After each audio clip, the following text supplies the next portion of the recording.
안녕하세요. 저는 아이들을 홀로 키우고 있는 엄마입니다. 예전에는 혼자서 키우기 벅찰 만큼 어렸는데, 이제는 엄마 걱정도 해주는 의젓한 초등학생으로 컸습니다. 듬직한 큰아들과 예쁘장한 작은 딸이 제 인생의 낙이랍니다. 남편과 이혼 후 아이들이 상처받게 될까봐 걱정이 많았는데, 오히려 더 씩씩하게 큰 것 같아서 기특하네요. 그래도 남편과 같이 산 세월이 있으니 아이들이 나쁜 모습을 보고 배우진 않았을까 걱정했었어요. 그런데 제 이런 걱정과 달리 아이들은 남편 닮은 구석 하나 없이 정말 잘 컸습니다. 한때 같이 살았던 남편이고 애들 친부인데 왜 이렇게까지 걱정을 하는 건가 싶으시죠? 남편이라는 게 사람 구실하는 사람이었으면 저도 이런 걱정 안 했을 겁니다.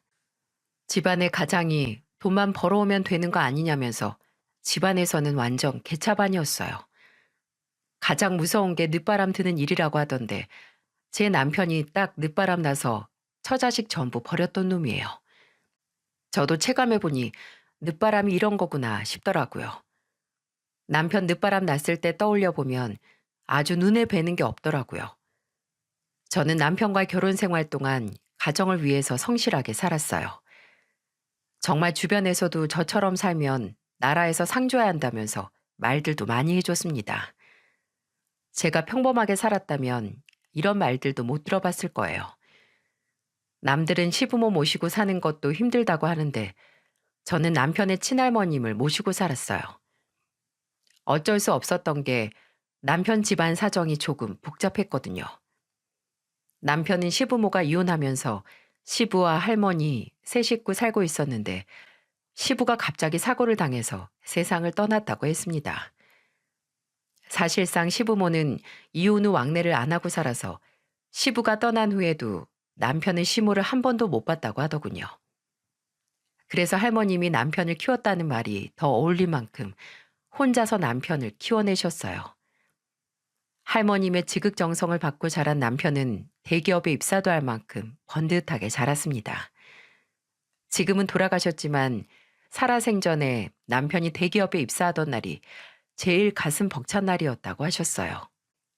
대기업 생산관리 직원으로 일하던 남편은 근면 성실한 사람이었습니다. 이런 남편을 만나게 된 계기는 지인의 소개였어요. 지인은 반듯하고 좋은 사람이라면서 저한테 소개를 해줬습니다. 간호조무사로 일하던 저는 남편을 처음 봤을 때 대화가 잘 통해서 너무 좋았어요.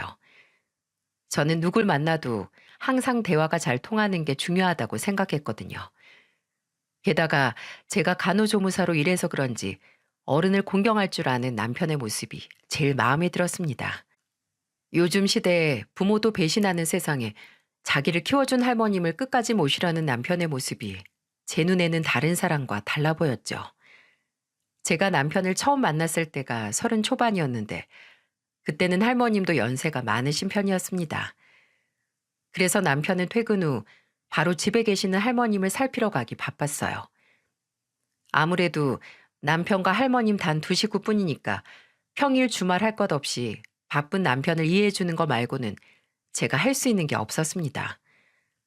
그래도 저도 여자고 연애 초반인데 남편이 집안일에만 몰두되어 있으니까 한 번은 이렇게 물어본 적이 있었어요. 할머님 살피러 가는 것도 좋은데 우리도 데이트다운 데이트 해야지. 우리 요즘 제대로 된 식당 한 번도 못 간 거 알아? 미안해. 내가 이해해달라는 말밖에 할 수가 없네. 우리 할머니 혼자서 나 키우느라 고생 많이 하셨거든. 그렇게 나만 보고 사시다가 이젠 아프셔서 힘이 하나도 없으시니까 내가 더 챙길 수밖에 없어. 그냥 요양병원에 모시는 거 어때? 괜히 혼자 집에 계시다가 큰일이라도 나면 어떡해. 요양병원에 가면 응급처치도 빠를 테고 삼시세끼 다 잘 챙겨주실 거야. 나는 내가 모시고 살고 싶어. 나도 요양병원에 모실까 하고 알아봤는데 그럴 때마다 뉴스에서 요양병원에서 폭행했다는 기사만 눈에 들어와서 도저히 못 모시겠어. 그동안 나를 어떻게 키워주셨는지 아니까 더 내가 잘해드리고 싶은데 너한테도 우리 할머니한테도 면목이 없다. 남편은 고개를 떨구며 미안하다는 말만 반복했었어요. 저는 그때 남편이 책임감 있고 가족을 위해 헌신할 사람이라고 느껴졌습니다. 키워준 부모 은혜도 모르는 사람이 태반인 세상에 할머님께 최선을 다하는 남편의 모습이 저는 대단해 보였어요. 그때는 여러모로 남편이 다른 남자들과 달리 진중하고 괜찮아 보이게 하는 것들이 많았습니다. 지금 생각해도 그때는 남편 인생에서 할머님이 최우선인 때였어요. 그래서 저도 그런 남편의 마음을 이해하고 옆에서 묵묵히 응원해 줬습니다. 제가 간호조무사로 한창 일하고 있을 때라서 가끔 남편 집으로 같이 가서 할머님을 챙겨드리곤 했어요. 아무래도 하루 종일 혼자 계시다가 제가 남편이랑 같이 가면 할머님이 제일 반가워하셨습니다. 저만 보면 할머님은 힘이 없는 목소리지만 반갑게 이렇게 말했어요. 하루 종일 일하고 힘들 텐데 뭐하러 왔어? 아유, 얼굴이 반쪽이 된 것 같네. 하나도 안 피곤해요. 저도 할머님 뵙고 싶어서 같이 왔어요. 뭐 드시고 싶으신 거 없으세요? 아유, 다 늙어서 내가 먹고 싶은 게 뭐가 있어. 둘이서 먹고 싶은 거 만난 거 먹어. 어쩜 이렇게 싹싹한 색시를 데려왔을꼬. 예쁘게 봐주셔서 제가 더 예뻐지나 봐요. 저는 병원에서 일할 때도 환자들과 자주 소통하고 지냈던 터라 할머님과는 금세 더 각별해졌어요. 남편도 제가 할머님과 잘 지내니까 더 좋아했습니다. 아무래도 혼자서 할머님 신경 쓰면서 모실 때보다 든든하다면서 저한테 의지를 많이 했어요. 혼자 하면 힘든 일도 같이 하면 힘든 것도 반이 된다는 말처럼 늘 근심 걱정을 못 놓던 남편도 편안해 보였고요. 아무래도 남자가 아무리 신경 쓴다고 해도 놓치는 게 많았는데 제가 병원에서 일하다 보니까 할머님을 모시는 일이 어렵지 않았어요. 그래서 할머님이 드실 음식부터 계절에 맞는 속옷 같은 것들도 전부 챙겨드리니까 할머님도 편안해지셨고 무엇보다 남편이 가장 좋아했습니다.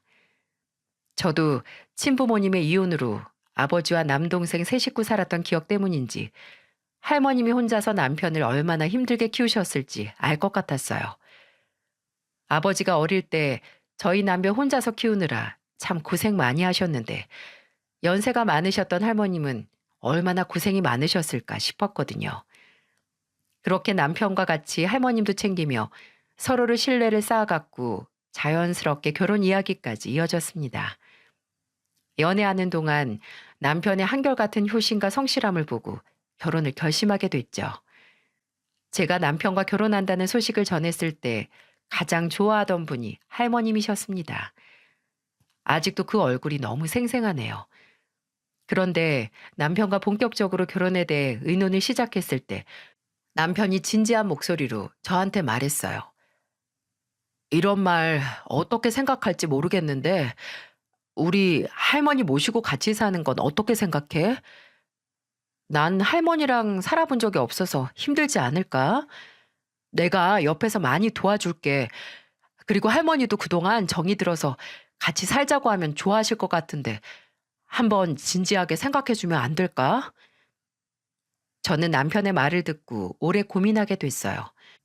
아무래도 일반적인 시부모와 사는 것도 아니고 어르신을 모시고 사는 게 더 신경 쓸 게 많을 것 같았습니다. 제가 병원에서 일해서 그런지 아픈 어르신 모시는 게 얼마나 힘든지 제가 제일 잘 아는 사람이었어요. 그래서 저는 더 걱정이 앞설 수밖에 없었습니다.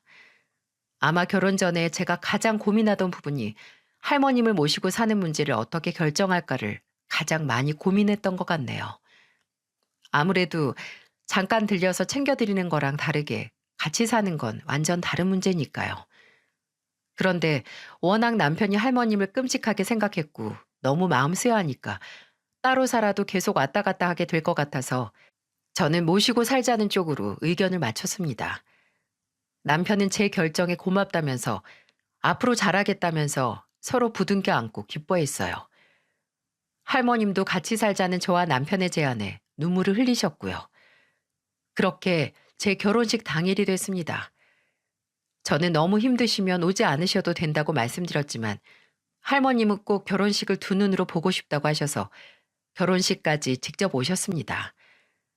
그리고는 신부 대기실에 있는 저를 보시고는 제 손을 잡아주며 이렇게 말씀하셨어요. 우리 손자 옆에서 봐서 알겠지만 참 속 없고 착한 애야. 그리고 이 못난 헬미 밑에서 힘들게만 컸는데 이렇게 결혼까지 하는 걸 보니 내 할 일이 끝난 것 같네. 손주 며느리도 이렇게 보는 날이 올 줄은 몰랐는데 우리 정말 잘 지내보자. 저도 아직 많이 부족해요. 제가 더 배울 게 많으니까 많이 가르쳐 주세요, 할머님. 그냥 건강하게만 오래오래 살아주세요. 저는 할머님의 주름진 손을 맞잡고 눈물을 글썽였어요. 하나뿐인 손자 보시려고 아픈 몸을 이끌고 결혼식장까지 와주신 게 저를 너무 슬프게 했어요. 그리고 저를 보면서 잘 지내자고 말씀해 주셔서 어찌나 감사했는지 몰라요. 그날 할머님은 결혼식 내내 눈물을 흘리셨어요. 그 모습을 보니까 저도 가슴이 찡할 정도였죠. 결혼 전 저는 남편과 할머님을 모시기로 했던 터라 할머님의 모습이 더 눈에 많이 밟혔던 것 같아요. 정말 제 친할머니와 같이 생각이 드니까 정말 잘해드려야겠다는 다짐을 했네요. 결혼식이 끝나고 새 식구 집이 한 집에 들어왔을 때는 정말 한 식구가 된 것 같았고 좋았습니다. 남편과 할머님이 원래 살던 집에서 우선 시작했어요. 그때는 할머님이 병세가 악화되고 있으셔서 새 집을 알아볼 여유도 없었거든요. 당뇨도 있으신 데다가 폐 쪽이 가장 안 좋으셨어요. 그래서 결혼 생활 시작은 할머님을 모시고 시작하게 되었죠. 저는 불만이 있거나 힘들지 않았습니다. 남편이 정말 많이 도와주고 있어서 할머님을 모시고 사는 일이 크게 힘들지 않았거든요. 할머님이 정기적으로 병원을 가셔야 하는 날이면 남편이 휴가를 쓰고 직접 모시고 가고는 했어요. 그리고 병원 다녀온 날이면 남편이 곰탕을 사와서 세 식구 나눠 먹으며 말했습니다. 할머니, 앞으로 당 관리 더 신경 써야 한대. 자꾸 빵 달라고 하셔도 드리면 안 될 것 같아. 안 그래도 빵을 너무 좋아하셔서 걱정이었는데 이제 절대 드리면 안 되겠다. 식단 관리해야 한다고 하니까 당신이 좀 신경 써줘. 미안해. 이렇게 부탁만 해서. 다 같이 먹는 밥상인데 우리도 건강한 밥상 먹고 좋지 뭘 그래. 걱정 마. 이제 우리도 현미밥이랑 건강한 반찬해서 먹어야겠다. 우리도 건강하게 오래 살아야지. 저는 자꾸만 미안하다고 하는 남편이 신경 쓰여서 더 괜찮은 척 했어요. 사실 다 같이 먹는 밥상이고 건강 생각해서 바꾸는 일인데 어려울 게 뭐가 있겠어요? 그때는 할머님이 빵을 자꾸 찾으시니까 조금씩 드렸는데 그날 검진 이후로는 아예 빵을 사오지 않았습니다. 이렇게 일상생활에서 하나씩 신경 쓰면 괜찮아질 거라고 생각했어요. 완전히 건강해지는 건 바라지도 않았고 더 악화되지만 않길 바랬죠. 하지만 이런 제 기대와 달리 할머님의 건강은 빠르게 악화되고 있었어요. 아무래도 연세도 많고 혈압도 높으신 상태라서 병원을 가도 손쓸 방법이 없을 때가 많았어요. 게다가 급성 폐렴까지 겹치면서 병원에 입원하는 기간이 늘어만 갔습니다. 그러는 동안 남편과 제 사이에는 큰아들과 작은딸이 생겼고 세 식구에서 5식구로 늘어났죠. 남편도 처음에는 육아도 할머님 일에도 늘 최선을 다했어요. 회사에 있다가도 할머님 일이라면 달려 나오곤 했었고 큰아들 유치원 행사에도 주말에는 꼭 참석할 만큼 부성에도 강한 사람이었습니다. 그런데 긴 병에 효자 없다고 남편은 점점 변하기 시작했어요. 나이 든 어르신 모시고 살다 보면 알겠지만 어르신들 아프시면 냄새가 슬슬 날 수밖에 없잖아요.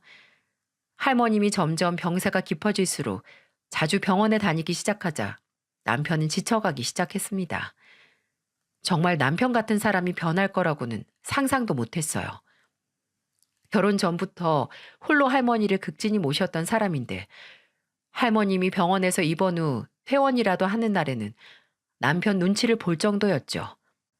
아픈 사람 눈치 주는 것도 아니고 할머님 퇴원에 맞춰서 제가 모시고 집에 들어오면 저를 보면서 이렇게 말하는 거예요. 이번에는 진짜 괜찮은 거야? 또 이렇게 모시고 왔다가 나 죽겠다고 병원 가는 거 아니고? 당신 그런 말이 어딨어. 연세가 있으신데 당연히 예고도 없이 아프시겠지. 내가 진짜 지겨워서 그래. 이러다가 우리까지 없던 병 생길 것 같다고. 시끄럽고 얼른 가서 누우실 자리나 잘 해놔. 당신 그렇게 집에서 죽을 상을 하고 앉아 있으니까 애들이 당신 눈치 보잖아. 그냥 나가서 운동을 하던지 왜 그렇게 앉아서 여러 사람 피곤하게 만들어? 내가 오죽하면 이러겠냐고, 오죽하면. 솔직히 당신도 힘들잖아. 노인네 모시고 병원 가는 것도 한두 번이지. 나는 당신이 이러는 게 더 힘들어. 요즘 아무것도 안 하면서 불평 불만만 엄청 늘어놓잖아. 제발 부탁인데 아무것도 안 할 거면 그냥 가만히 좀 있어줘. 옆에서 민망하게 서 계시는 할머님을 생각해서라도 제가 더 큰 소리를 칠 수밖에 없었어요. 괜히 아픈 할머님 눈치만 주는 남편이 제일 답답했고요. 정말 남편은 점점 더 아무것도 안 하고 괜히 불평만 늘어놓으면서 괜히 할머님 눈치만 주기 바빴습니다. 게다가 퇴근하면 혼자 소주를 마시면서 한숨만 푹푹 쉬어대니까 어린 자식들까지도 남편 눈치만 봤어요. 그러니 남편이 집에 있는 날이면 온 가족이 다 같이 눈치만 보기 바빴습니다. 할머님 병세가 나빠지는 것도 다 남편 때문이 아닐까 싶을 정도였죠. 어떻게 방금 퇴원한 할머님을 보면서 그런 말을 할까 싶었습니다. 그러다가 정말 큰 사고가 터지고 말았어요. 그때는 아이들이 둘 다 어린이집에 다닐 때라 제가 간호조무사로 일하면서 할머님을 모시고 있었습니다. 저도 사람인데 지칠 수밖에 없지 않겠습니까? 일도 하고 애들도 보면서 할머님까지 챙기는데 당연히 힘들죠. 그런데 제가 할머님과 식구들 옷을 같이 세탁했다는 이유로 저를 타박하는 겁니다. 정말 기가 막히더라고요. 남편은 제가 세탁기에서 빨래를 꺼내는 걸 보고 갑자기 소리를 지르면서 이렇게 말했습니다. 지금 빨래를 할머니 거랑 같이 돌린 거야? 애들 옷만 따로 돌렸지. 왜? 뭐 문제 있어? 당신 미쳤어? 할머니 옷에서 각질 떨어질 텐데 따로 돌려야 될 거 아니야? 내가 당신 옷이랑 할머니 옷 같이 돌렸다고 그러는 거야? 당신이야말로 미쳤어? 그렇게 따로 세탁하고 싶으면 당신 옷 당신이 손빨래 하던지. 생각을 해봐. 노인네 앉았다 일어난 자리에도 하얀 각질이 한가득인데 옷에는 얼마나 많겠냐고. 옷 나누는 게 뭐가 힘들다고 그러는데 요즘은 옷에 오줌도 지린다면서 더럽게 진짜 그걸 왜 같이 돌려? 그럼 그렇게 입만 살아서 떠들지만 말고 어디 당신이 한번 해봐. 당신 그렇게 말하면서 할머님 기저귀 한번 갈아본 적 있어? 당신 이러는 게 더 이상해. 그렇게 더러우면 당신 옷 당신이 손빨래해서 입어. 맨날 밖에서 담배 냄새 배겨오는 거 꼴보기 싫었는데 잘 됐네. 저는 세탁기에서 뺀 남편 옷을 바닥에 내동댕이 쳤어요. 그러자 남편은 어이가 없다는 듯이 밖으로 나가버렸습니다. 저는 그러거나 말거나 남편 옷 그냥 그대로 뒀어요. 뭐가 이쁘다고 곱게 펴서 널어줍니까? 세탁이 다 된 빨래를 건조대 하나씩 널다가 방에서 저와 남편이 싸우는 소리를 다 들었을 할머님이 생각났어요. 세상에 아프고 싶어서 아픈 사람이 어디 있겠어요?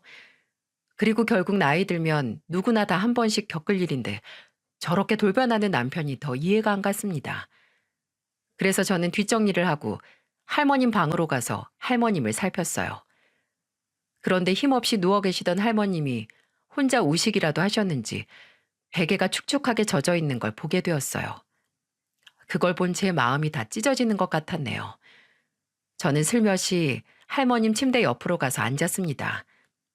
제가 다가오자 할머님은 주름진 손으로 눈가를 닦으며 말했어요. 나 때문에 우리 손주 며느리가 힘들지?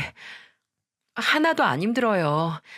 아휴, 남자는 나이 들어도 애라고 하더니 저 사람도 별 수 없어요. 철이 아직 안 들었나 봐요. 아니야, 나 때문에 그래. 늙으면 죽어야 하는데 쓸데없이 명줄이 길어서 식구들이 힘들게나 하고. 그런 말이 어딨어요. 혼자서 손자 키워서 저렇게 키워내셨으면 그 고생 다 효도로 돌려받고 가셔야죠. 아직 효도하려면 멀었으니까 더 건강해지세요. 내가 미안해. 해준 것도 없이 짐만 돼서. 앞으로 나 너무 신경 쓰지 말고 너희들끼리 잘 살아. 나 이제 병원 들어갈란다. 그건 제가 싫어요. 간호조무사인 제가 있는데 어딜 가세요? 거기 가셔도 저 같은 사람이 있을 텐데 그냥 여기 편히 계세요. 할머님은 제 말에 고맙다며 눈물을 흘리셨어요. 그런 할머님의 모습이 저를 더 힘들게 했습니다.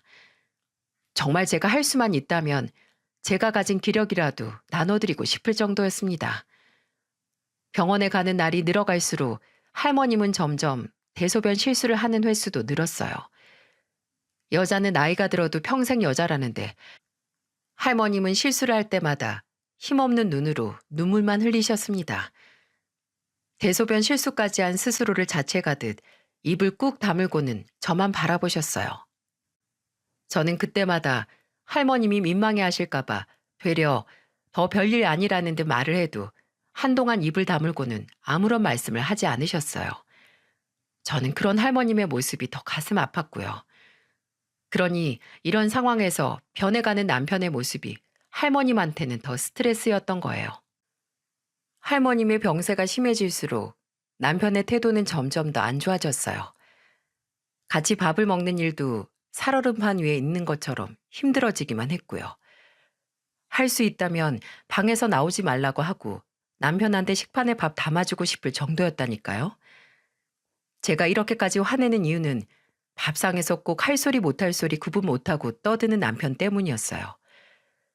할머님이 병세가 악화되면서 밥을 드시다 보면 숟가락으로 밥을 드시다가도 조금 흘리셨습니다. 그런데 남편은 그 모습을 볼 때마다 눈에다 티가 날 정도로 티를 내면서 틱틱거리는 거예요. 그러다 아이들까지 다 같이 모여서 먹는 저녁 자리에서 남편은 밥을 먹다가 말고 이런 소리를 했습니다. 밥이며 반찬이며 죄다 흘리는데 그냥 따로 먹던지 밥맛 떨어져서 못 먹겠네. 밥맛 떨어진다는 남편의 한마디에 밥상 공기가 달라졌어요. 저는 할머님 옆에서 반찬을 하나씩 놔드렸는데도 할머님은 숟가락을 입으로 한 입씩 드실 때마다 조금씩 흘리셨어요. 그런데 나이 들고 아픈 어르신들 다들 그렇지 않나요? 힘도 없고 아프신 분이 식사를 얼마나 제대로 하실 수 있겠어요? 저는 그런 남편을 보면서 점점 정이 떨어졌던 것 같아요. 예전에 결혼 전 할머님을 끔찍이 아끼던 그 사람은 아예 다른 사람 같았습니다. 저는 밥 먹다가 갑자기 화를 내면서 헛소리를 하는 남편을 보면서 버럭 화를 내며 말했어요. 뜨신 밥 먹고 헛소리 할 거면 숟가락 내려놓고 당장 방으로 가. 당신이 제대로 하면 내가 이런 말을 하겠어? 지금 내 탓을 한다고? 당신이야말로 아무것도 안 하고 나한테 미루기만 하잖아. 나보다는 당신이 잘하니까. 그래서 내가 신경을 안 쓰는 거잖아. 핑계가 좋다. 당신 앞으로 이런 식으로 식탁에서 헛소리 할 거면 밥 먹지도 마. 당신 때문에 애들까지 다 눈치 보잖아. 당신이 나를 이렇게 대놓고 무시하니까 애들까지 아빠 알길 개똥으로 알잖아. 가장이 가장답게 행동을 해야 존경을 하지. 이런 식으로 생각나는 대로 막 뺐는데 당신한테 어떻게 좋은 말이 나가겠어? 저는 괜히 밥상에서 할머님 눈치를 주는 남편한테 뭐라고 했어요. 애들이 이런 상황에서 뭘 보고 배우겠나요?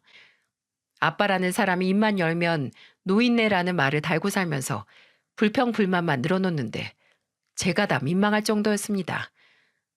만병의 원인은 스트레스라는데 그래서 그런지 할머님 병세는 급격히 안 좋아지셨어요. 그래도 할머님은 삶에 대한 의지가 강하신 분이셨습니다. 몸은 계속 안 좋아지고 대소변 실수도 점점 더 잦아져서 저는 늘 집에서 할머님 기저귀 갈아가면서 정말 바쁘게 살았어요. 저도 결혼하고 같이 살다 보니까 정이 들어서 그런지 정말 제 친할머니다 생각하고 최선을 다했습니다. 게다가 할머님은 변해가는 손자를 보면서도 제가 할머님한테 최선을 다하니까 저만 보면 미안하다는 말을 하셨어요. 마치 남편을 대신해서 사과라도 하시려는 듯 저를 어루만지며 항상 미안하다, 내가 미안해, 이런 말을 자주 하셨죠. 지금도 가끔 꿈에 할머님이 나올 때가 있는데 한참을 저를 어루만지다 사라지고는 하세요. 이런 세월이 있어서 그렇게 고생했는데도 할머님 생각이 자주 납니다.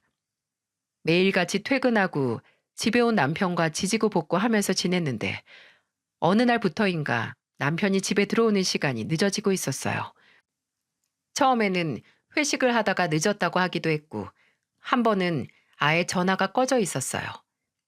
그래서 그날 정말 대판싸웠네요. 핸드폰이 꺼진 채로 새벽에 들어온 남편은 술에 떡이 된 채 들어왔습니다. 그래서 남편 등을 내리치면서 말했죠. 당신 미쳤어? 전화기는 왜 꺼놔? 무슨 큰일 생긴 줄 알고 얼마나 걱정했는 줄 알아?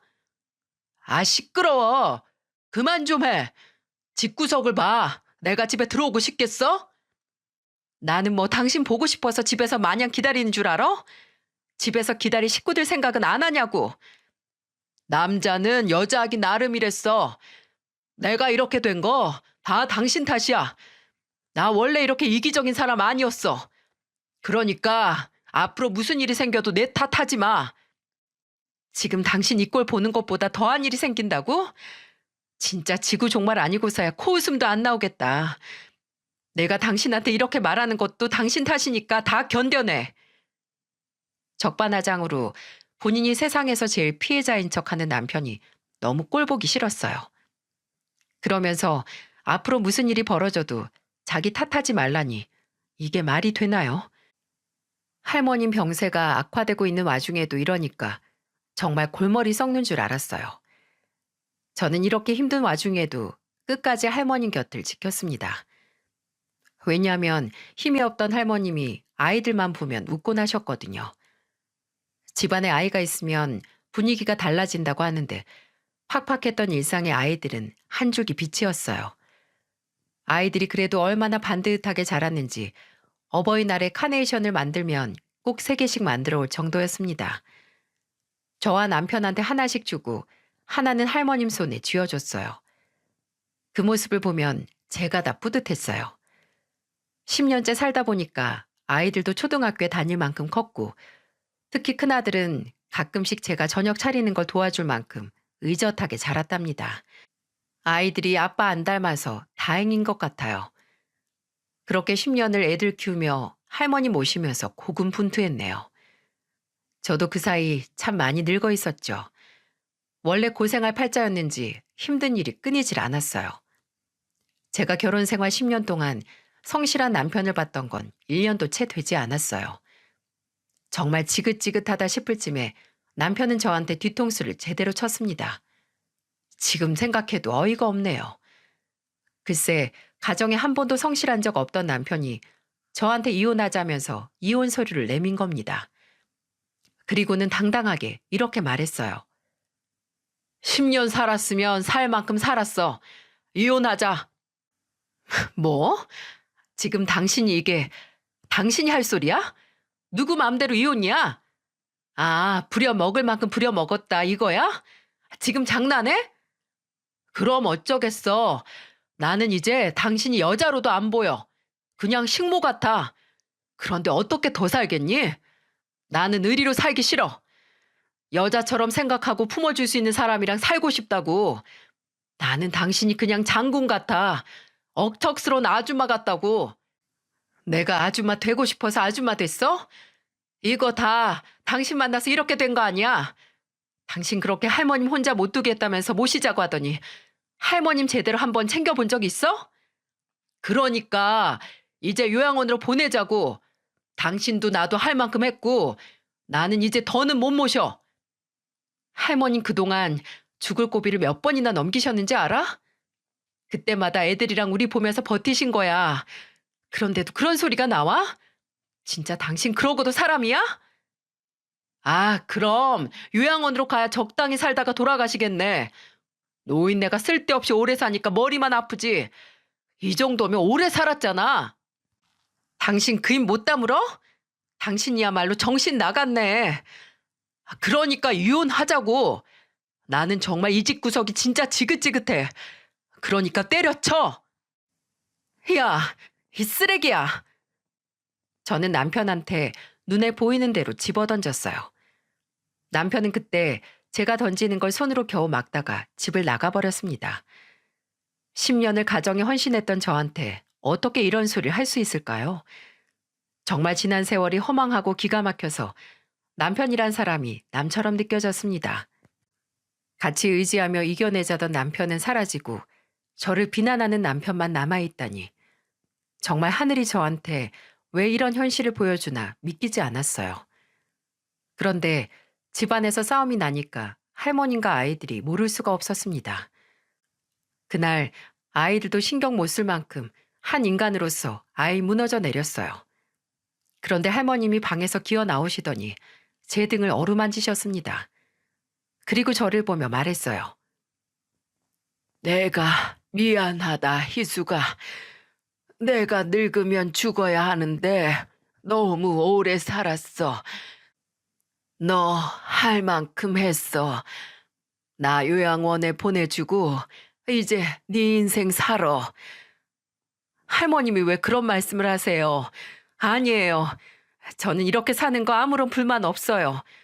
그런 말씀하시면 제가 더 힘들어요. 내가 사라져야 끝날 거야.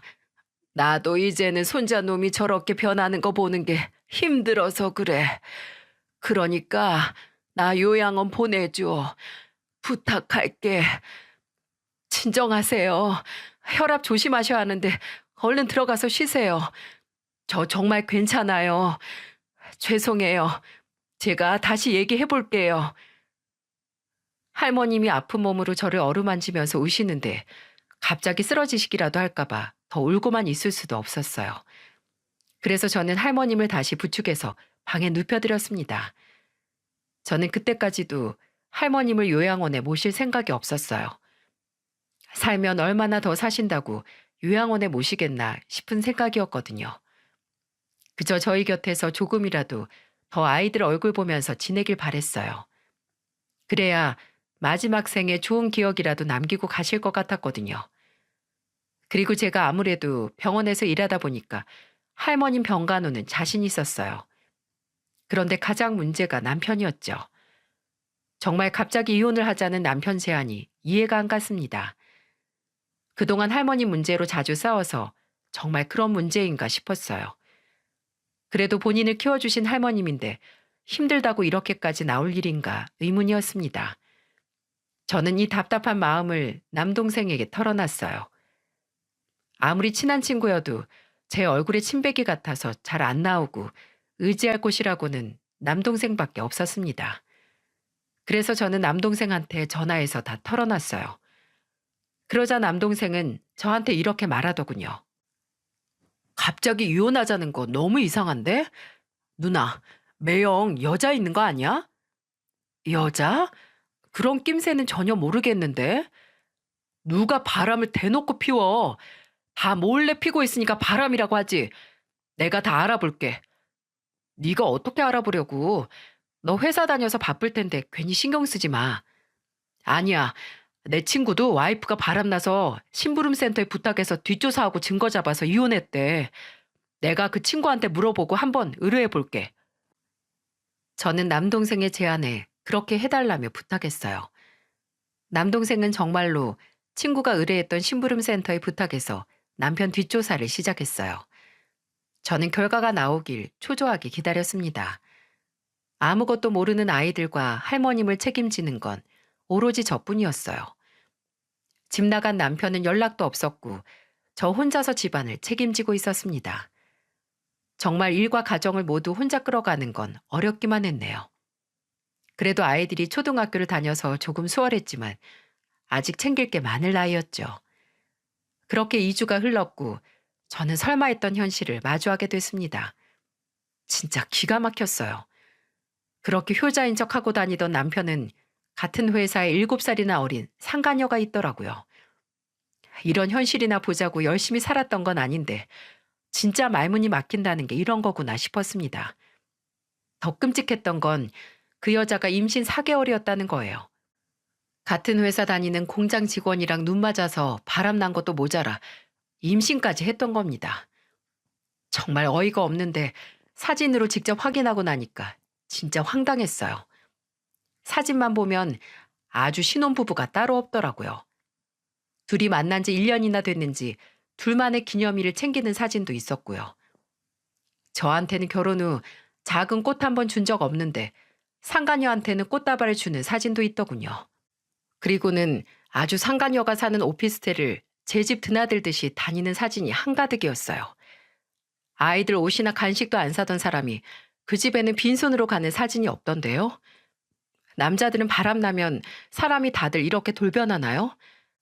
사진만 봐도 생기가 돌아 보이는 사진들 뿐이니까 정말 보고도 안 믿겼어요.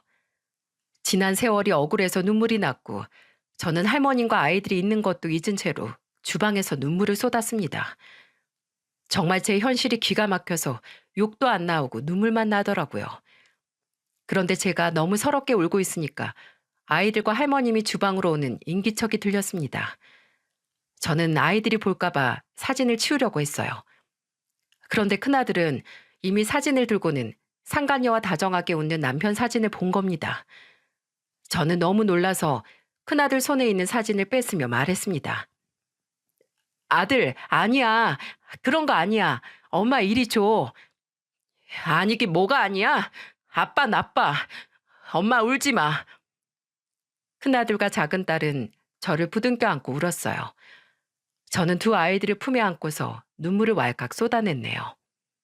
정말 이런 피덩이 같은 아이 둘씩이나 두고 남편이 바람이 났다는 게 믿겨지지 않았습니다. 눈으로 보고도 제대로 본 게 맞나 싶었어요. 그런데 그때 할머님도 그 사진을 전부 보시고는 힘겨운 목소리로 우셨습니다. 그날 네 식구 정말 하늘이 무너진 듯 울었어요. 삶의 의미를 다 잃은 것처럼 슬픈 기분이 들었고요. 그래도 그렇게 한참을 울고 나니까 오히려 정신이 번쩍 들었습니다. 제가 마냥 울고만 있기에는 저는 아이들과 할머님을 지켜야만 했어요.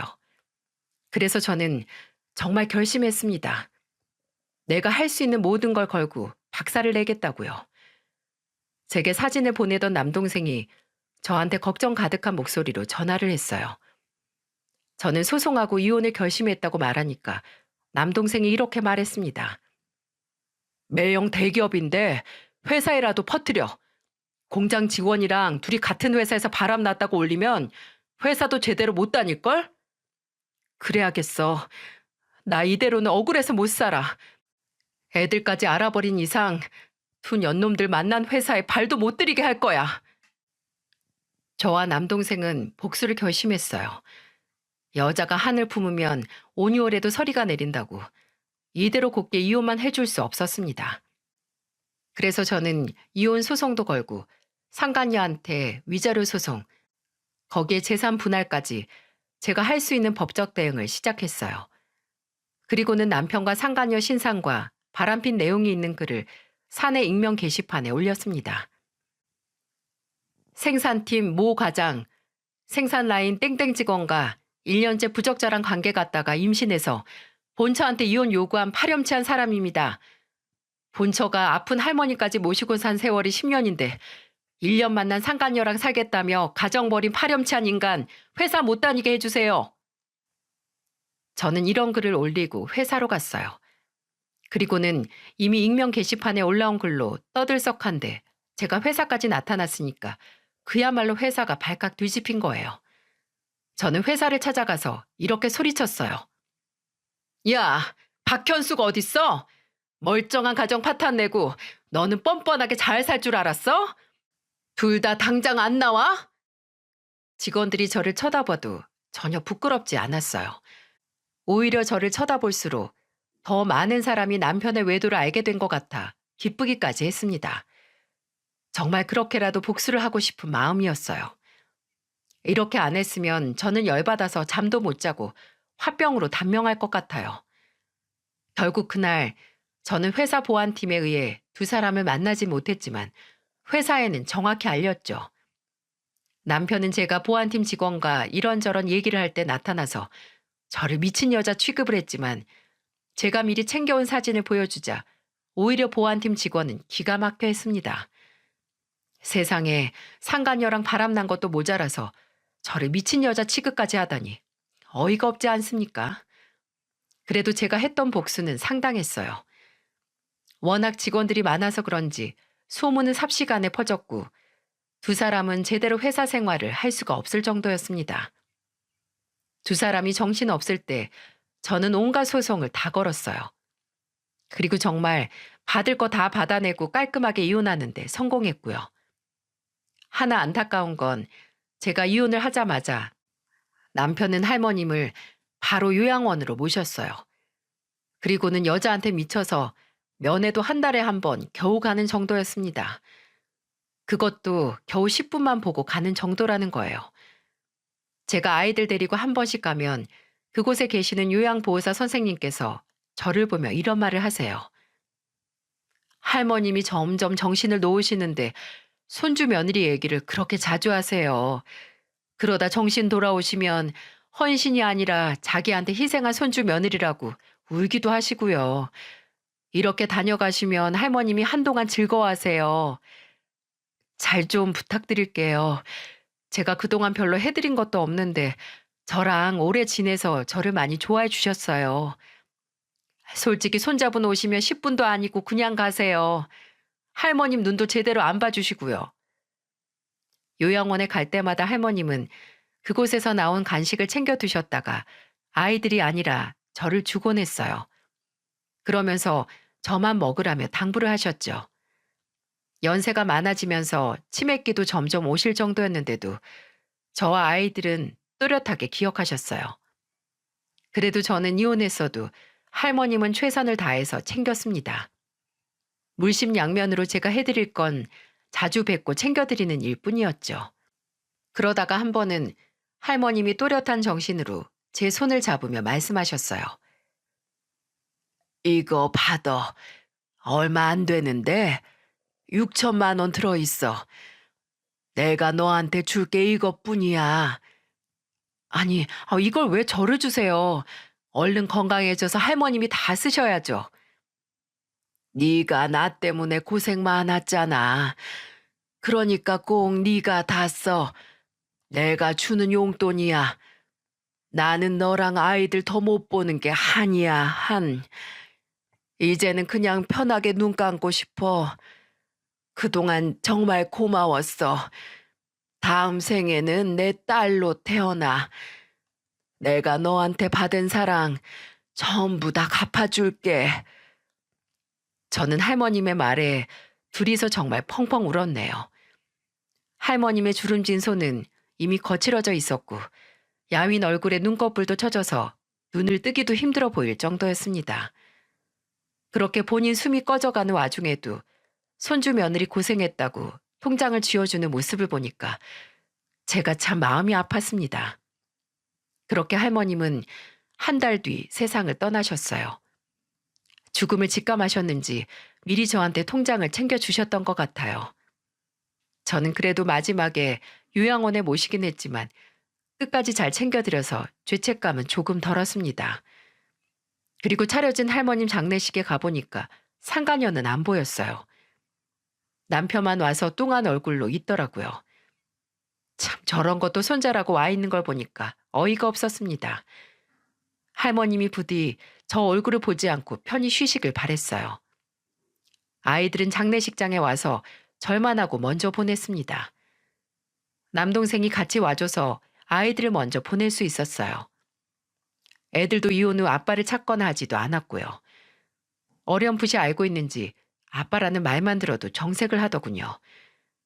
그날도 남편을 보고도 아이들은 남동생 손을 붙들고 집으로 먼저 갔습니다. 저는 그 와중에도 놀러 온 건지 감정이 없는 건지 장례식장에서 핸드폰을 붙들고 혼자서 낄낄거리고 웃는데 정말 뒤통수 한 대 확 치고 싶었다니까요. 그래서 저는 남편한테 가서 한심하다는 목소리로 이렇게 말했어요. 양심이 있는 거야, 없는 거야? 대체 양육비는 왜 안 보내? 너야말로 누울 자리 보고 다리를 뻗어. 너 때문에 해고된 거 몰라? 우리 할머니가 이거 전부 알면 저승에서도 너 잡겠다고 벌떡 일어나실걸? 웃기고 앉아있네. 할머니 무시하고 살던 네가 할 소리야? 너야말로 천벌받을 거야. 너는 진짜 쓰레기다. 앞으로 평생 애들 볼 생각하지도 마. 그래, 잘 됐다. 안 그래도 뱃속 아이가 자라고 있어서 넣어줄 돈 없었어.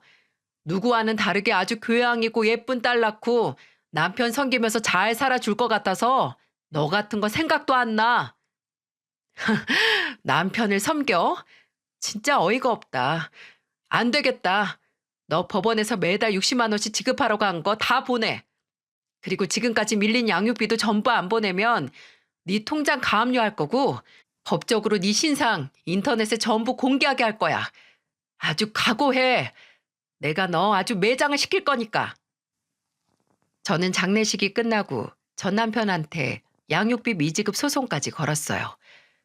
진짜 막장까지 싸우게 될 줄 몰랐는데 뚫린 입으로 쓰레기 같은 말만 내뱉는 전 남편을 보면서 가만히 있을 수가 없었습니다. 게다가 살아생전 고생했던 할머님을 생각해서라도 저는 두 년놈들을 곱게 놔줄 수가 없었어요.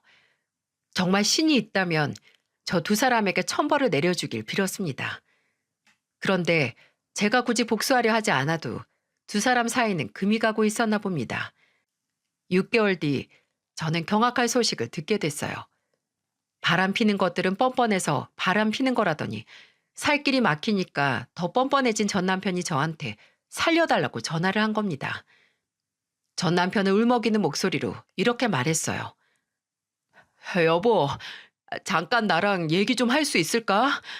내가 지금 너무 힘들어서 그래. 누가 네 여보야? 너 미쳤니? 내가 정말 잘못했어. 나한테 욕을 해도 좋고 돌을 던져도 좋은데 나랑 같이 애 좀 키워주면 안 될까?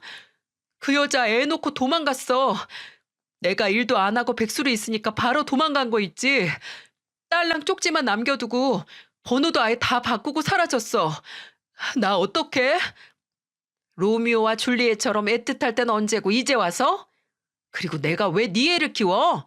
내가 미쳤니? 이렇게 헛소리할 시간 있으면 일자리 얼른 구해서 양육비나 보내. 내가 애만 키우면 투잡 쓰리잡을 해서라도 먹여 살릴게. 내가 정말 당신 제대로 못 알아보고 막 살아서 천벌받나 봐.